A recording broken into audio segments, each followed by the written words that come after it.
Hi, my name is Victor Zashev, and I think I have discovered a way for anyone with a stutter to reach a point when they don't fear presentations. I did it for my own sanity because I stutter, and when I try to present or public read, it only gets much worse. So, here's what you should do. Firstly, you're going to have to understand that you will have to prepare if you want a chance of success, at least in the early stages. You can't go in front of the crowd and present something on a whim if you're not confident yet that you can do it. You aren't like anyone else. Many of your classmates may just go in front of the crowd and do it semi-successfully. They just read from their phones, right? They sound robotic and unnatural. Well, I'm sure that you know if you stutter, it is even worse. Don't try to present something without a solid plan first. But before you even have a plan, you have to make sure that the presentation that you have made, the slides, the PowerPoint, is semi-decent. You have to make sure that you have followed all the rules set by the teacher. So that may be number of words per slide, including a lot of pictures, not too much text on a big slide, things like that. You don't want to be stopped in front of the whole class by your teacher because of little details like that. It will only disrupt your flow and you have a much worse chance to actually continue after that and deliver it successfully. You have to be focused the whole time that you're in front of the crowd, and check your sources of factual information. You don't want to end up like me. One time I had to present a geography presentation, and I misread that the town had over 100,000 people living in it, while it had 95,000 living in it.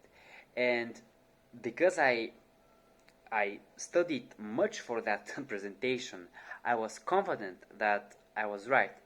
But the teacher stopped me, and then we got into an argument, and then she ripped out the flash drive of my presentation and then went on to the statistics website and checked actually, and then she argued with me more, and then at the end I didn't even have time to finish my whole presentation that I had spent so much time preparing for. You don't want to end up like me. So check your sources. For more stories like this one, I have made a video filled with just stories like that.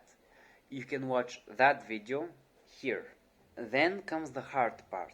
You are going to have to print out or write out your whole speech for the presentation. Take a piece of paper like this and write out all the words in your speech, what you're going to say, what each slide is about, how you're going to present each slide, what images are you going to point to, what to say about them. Treat this as your script. Then you have to read it many times as it takes for you to know what to say vaguely at each slide and what to do. So that may be 10 to 15 times. I'm sure that after 15 times you are going to be very keenly aware of each word on the page. So read it as much as you can until you feel satisfied that you can remember what to say and when to say it and how to transition between each slide, each new topic in your presentation. You don't want to get stuck while you are presenting, having forgotten what to say or what the next slide is about, and you have to read it from the projector screen. That is not a good look for anyone. Then you move on to what I call a mock presentation. You shut yourself in your room, you take the script that you have written, you take your laptop or your computer there, and you actually pull up the presentation and you just go through it as if you're in your classroom and you're trying to present it. That means you introduce yourself. You start from the first slide, then the second one. You talk about the pictures to nobody, but you have to do it. And then you go through the whole presentation like this.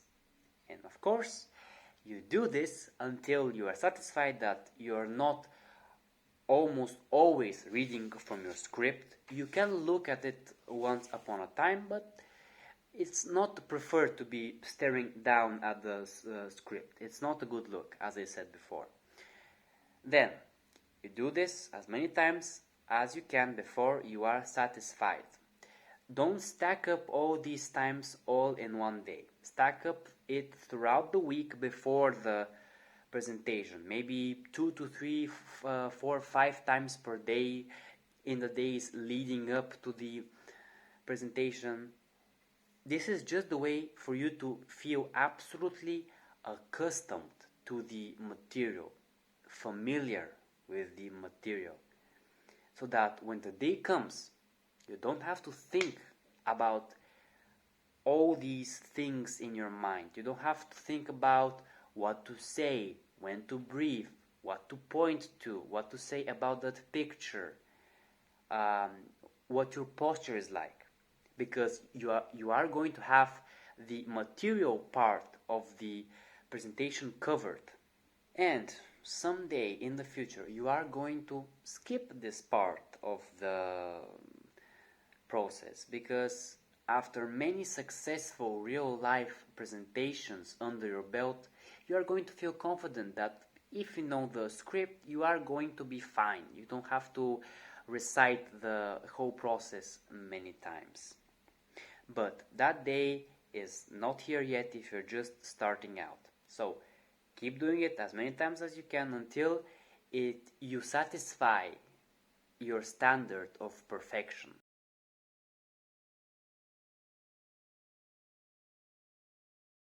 Also, for anyone else going to a speech therapist and thinking about trying this mock presentation with the therapist, I would recommend you against it, because I have tried it 2 to 3 times. The presentation just doesn't feel as good and as smooth, because while you're there, the issue of stuttering is at the forefront of your mind, and you end up feeling a lot more stressed because you feel like you're being examined by the amount of blocks that you do, not by the information that you say, because that's the job of the speech therapist. So you just end up getting more stressed than you actually have to be. And also, I have found that they don't offer any kind of significant feedback that they haven't said before. So I suggest you skip this. Then, when the big day comes, I know that you're going to feel a bit nervous still. So you are going to maybe feel stomach pain, hyperventilation, or your heart beating out of your chest. These were my own symptoms. But that's just nerves. And I still get them, so you don't have to be afraid of them. They just show that you're currently stepping out of your comfort zone, and that's a good sign. And when you go up to the stage or the podium or in front of the class, these nerves disappear. When you start talking, they disappear.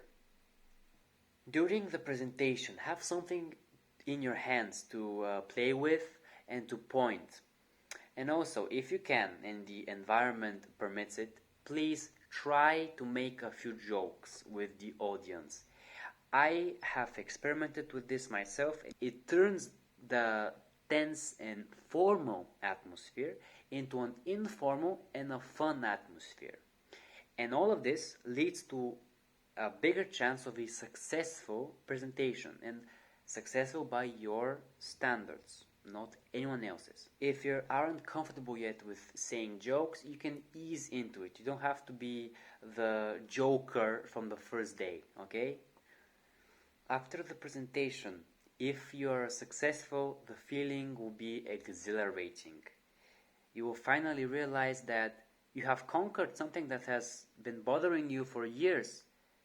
Nobody else will think that you have done anything significant, but to you it's a great achievement.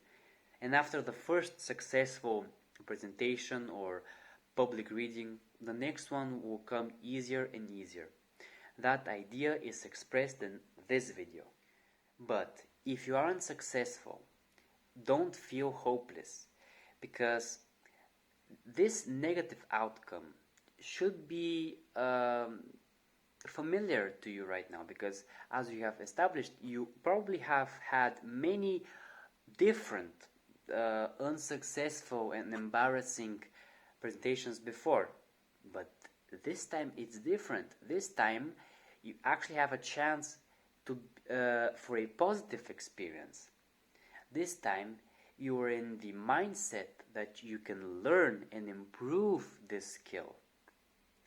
It just takes a lot of determination to keep this cycle going of preparing for presentations, giving presentations, maybe failing and then learning from it and then doing it again and again. This cycle of preparing will break the other cycle that you have been feeling for a long time, the cycle of despair, the cycle of endless suffering because of your stutter. You just have to have a bit of patience for the cycle to do its course. If you undergo this change in your thinking about presentations, I am sure that you will break this cycle, because that's what I did personally. That's what worked for me. I hope it is as useful to you as it was for me. That's it. But if you want to expedite the process to reach this happy ending faster, you can find out more about my personal one-to-one coaching, where I help you and give you feedback on every step of this process. The link for that you can click down below right now. And I would love to hear more in the comments about your experience with this method. You can watch this video, you can subscribe, and you can have a nice day.